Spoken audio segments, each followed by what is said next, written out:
नमस्कार.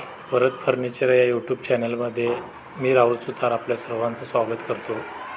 इकडे आपण पाहणार आहे की वॉश बेसिन जे आहे त्याची कॅबिनेट कशी बनवायची. आता इथं आपण पाहिलं तर ह्याचे जे आउटलेट पाईप आहे ती कॅबिनेटच्या बाहेर दिसत आहे.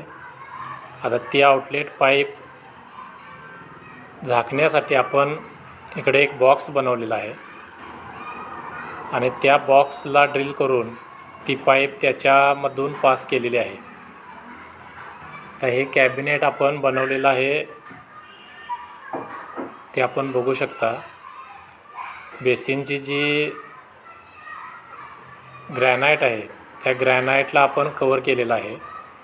ह्याच्यामध्ये आपण पूर्ण फ्लोअर क्लिनिंगचं साहित्य आतमध्ये ठेवू शकतो आणि ड्रेनेजची पाईप आउटसाईडला असल्यामुळं आपल्याला याच्या खाली बॉक्स बनवायला लागला. आता हे फिनिशिंग प्रोडक्ट पूर्ण झालेलं आहे. याचं बघू शकता की वुडन कलरमध्ये आपण याला फिनिशिंग दिलेलं आहे. ग्लॉसी सनमाइक वापरलेला आहे आणि त्याची जी आउटलेट पाईप आहे ती खालच्या बॉक्समध्ये ड्रिल करून ती बाहेर काढलेली आहे.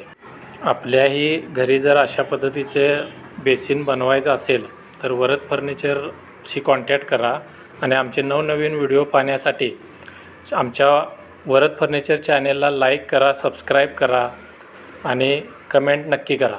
धन्यवाद.